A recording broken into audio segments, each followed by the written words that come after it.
Hi, I'm Schadt, CEO of DoubleHorn. Today I'm joined by Ron Nash, CEO of Pivot3. Thanks for joining us, Ron. Thank you. Yeah, well, let's dive right in and talk about your path to becoming CEO of Pivot3. I was an investor in Pivot3. Okay. So I was working for a venture capital group and came in 2005 and invested in Pivot3 at that time and was on the board of directors for a long time. All right. And so from there till 2013, that was my job. I was one of the directors. Later on, I was chairman of the company. So you were outside? I was outside. That whole time, okay. Yes, and then as it turned out, Pivot3 needed a CEO at a particular time. They had a set of challenges that they needed to get over, and it fit my skill set. And I was ready. Most of my career had been in an operating role. Right. And I was ready to go back to the operating role versus the investment role. Yeah. And so in 2013, I stepped into the company. Throw your hat in the ring, as CEO at that point in time. So. Fantastic. Fantastic segue into the next topic. Today we're going to talk about leadership, strategy, the IT landscape. But let's talk about leadership. You just mentioned, you threw your hat in the ring, you stepped in from an investor to an operational capacity. Walk through the kind of the mentor process that you've had in the past, because sometimes that can be very challenging when you get into a CEO role, because you pulled off of folks in the past to get to where you were. I mean, great people, feed great people, but how do you keep that going? Where do you look for mentors today, and how do you cultivate those relationships to stay on top? Mentors come from a different place at different times of your career. So like early in my career, my people that mentored me and helped me were maybe my direct boss or maybe that person's boss, one or two levels up. So you're always looking up for mentors and trying to find somebody more experienced than you are and trying to find somebody that can help you along and guide you, and that works great. Yeah. And then I left a big company and suddenly was CEO of like an 8-person startup. And you look up and there's nobody up there. That was the point of my question. That's right. You have to work at that. It's not there. You have to find out, and so you don't want to stop learning. Right. And you don't want to start connecting. And I found what I had to do is I looked down. Yeah. I found out my learning came from the people on my team. You don't want to copy anyone exactly. I mean, you and I are different people. We may have some things in common, but we got probably more not in common than that. Right. And so what I need to learn are the things that you could do that I couldn't do. Right. When you look back over your career and kind of reflect on the leadership that you were blessed to have, what was the difference between, let's call it, a good leader and a great leader? One of them is an ethical-based leadership.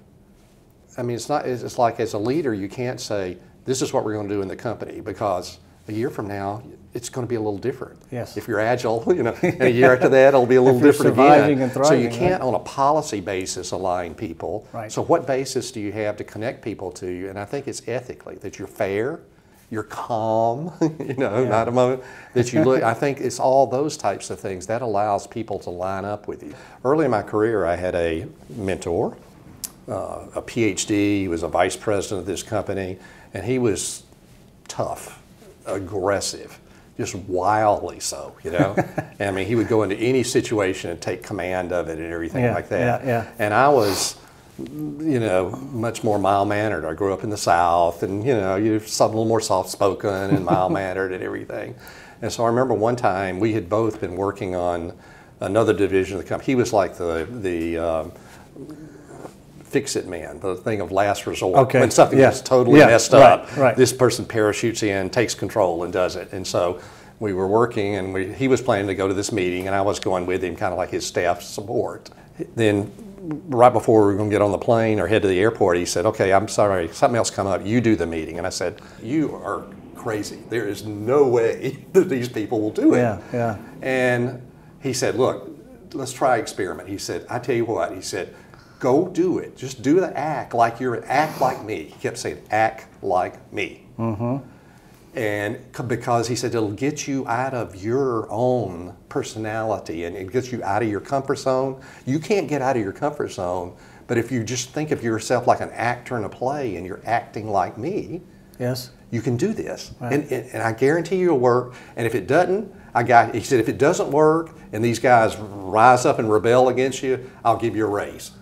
Wow. I said, that's compelling. okay, I'll try it. Yeah, yeah. And so I go in and try it, and it worked. Wow. And I was just stunned. Yeah. And so what that told me is, I mean, we all have a sense of our persona about what we can do and can't do and what we're good at and what we're not good at. And so when I see people that need to be developed, that's one of the lessons I talk to them about. I say, look, you can act like someone that act like me, because all you're trying to do is pick a slice of them. You're not trying to be them. Yeah, you don't have to do a whole change. You're not trying to not be you. You're just trying to get a repertoire of things on a business basis that X situation needs this kind of leadership. Right. This needs aggressive leadership. This needs,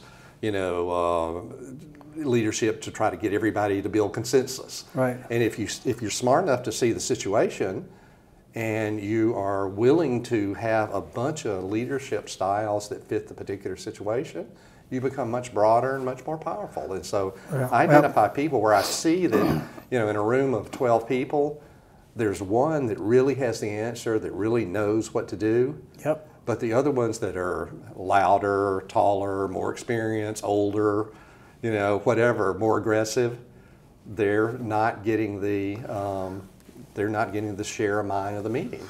So talk a little bit about the unique challenges as a CEO in the technology industry. Well, one of the things I talk with our people about a lot, and I talk explicitly about it with it, is, look, if we're going to be a very successful company, how many want to do that? And everybody raises their hand.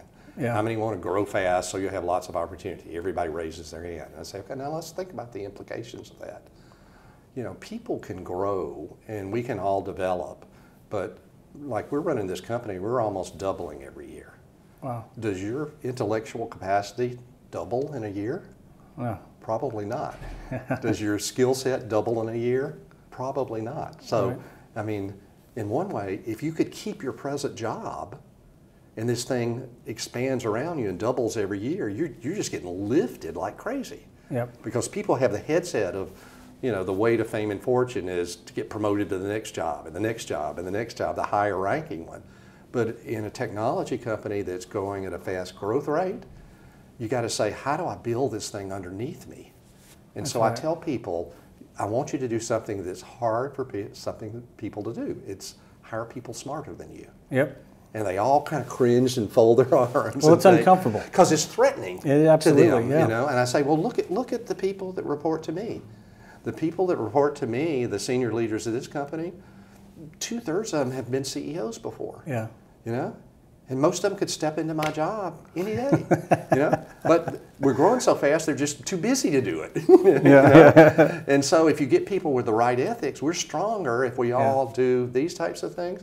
But if we start hiring average people or below average people, our growth rate's not going to work. Not at all. I've always said the same thing, that the way that you're going to move people throughout their career, especially inside your company, is they got to leave it in a better spot than they got it, right? Right. I mean, and the only way you're going to do that is iron sharpens iron. You That's got to keep hiring better people, and feed off of them. Listen to the people that are doing the work. Right. And let those ideas flow up. Yeah. Let's dive into in 2016 you made an acquisition. Tell me about that. We had a technology that was really breakthrough and very neat, and I saw that in the future we needed step 2 and step 3 and stuff like that. In the technology industry, if you get a winning product, I mean, maybe you get a winning product for a year or two. Then everybody copies it and you got to come up with another Not idea. a lot of unicorns out there. That's right. And it just doesn't go forever. Right. The time frame's pretty short. So we saw in the future that there were things where the technology around our product would develop.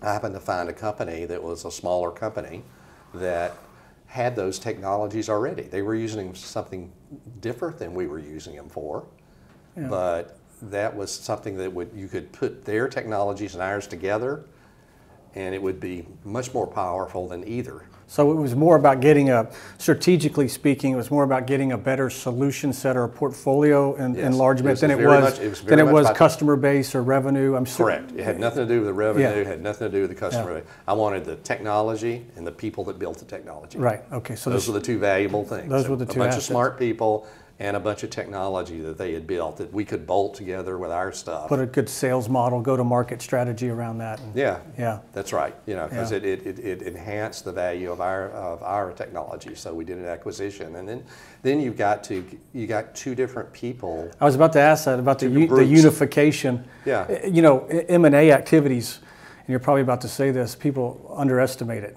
Right. They're like, oh, you did an M&A. Well, a lot of them don't work. Cultures are different. Right. Pay scales are different. The technology a lot of times is not even the issue. It's all the stuff that people weren't focusing on. That's right. It's the people. The people, the processes, things like that. How did you handle that? Well, we handled it well over a period of time, but it's definitely not easy. No. I mean, people are different. I mean, you got to think it. I mean, those people had hopes and dreams, and it was all pinned upon doing what their company was. And they saw their technology as it's going to be successful doing, you know, A. And I'm saying, no, put the technology with us and it'll be successful doing B. How do you like that? Right. Well, no, I like A. Yeah, we signed up for A. Yeah, so we got it, you know, we had to do a lot of talking, I think, you know, and so I spent time, a lot of the other leaders here spent time. I mixed the management teams. I took some of their leaders in with our leaders. I mean, it was a blending. The companies were not... That's segregated. You know, it's not like a giant company buying a tiny little one or anything like that. We were, you know, somewhat of the same size, and so I blended into things. And you got to give the people that time of the people that are coming in, because you're reorienting their world in a way. How would you score it today if you gave a scorecard, like where it sits today, that acquisition? I'd score it as an A+ today. That's fantastic. Yeah. Now our process to get there, I'd probably say we got a B. Well, speaking of product, you guys recently announced, I believe it was March, just last month, the Pivot3 Cloud Edition. Let's talk about that. With the cloud coming up, it's not going to be, the cloud's not going to do everything. I mean, there's some things that you have to, for legal reasons, or you know, you have to keep on premise yourself. I mean, in Europe there are rules about exporting data on people across country boundaries. Yes, that's right. And we need a layer of software over the top of all this to figure out how in the world we keep track of all this. Right. What's the optimal cloud? I think cloud things will sort of commoditize. Oh, absolutely. Because you have to have better technology. Yeah. It has to be something that they don't have. It has to run faster, it has to be more efficient, it has to be higher performance, it has to be better price performance. I mean, if you're just the same as them, why would anybody risk buying this new stuff and this new company? You know, and they can beat you on price and volume. You've got to have a fundamentally different technology that makes it very different for the customers to do. Yeah. Again, back to my outsourcing thing, I've seen some people in startup companies say, this technology is going to take over the world. Everybody's just going to use this. Well, I mean... If it doesn't, then you're in a bad spot. There's still IBM mainframes out there. Oh, absolutely. You know? Yeah. And they're nowhere near going away. If it's not broke, don't fix it. Yeah. That's right. And so... that's not a good business model, to bet that something's going to break that's been running for 30 years. That's right. It's just not a good business model. It's not. And I think what you got to do is you got to say, okay, here I am with this new stuff. There's a fundamental different technology. It gives you better business results, and I'll coexist in a nice way with all your stuff. Yeah. So my software layer that manages over the cloud, we're going to also have it manage legacy stuff. Yeah. You know, if you've got some old NetApp storage that, you know, you've already paid for it, and it's kind of on its last legs, but it'll run another year or two. Well, those are great conversations with the stakeholders in those companies too, because you're not asking them to make a wholesale change. You're not. You can't say. You're saying, I'm an additive. Throw everything out. You say, I'll be additive. That's I'll right. take one workload.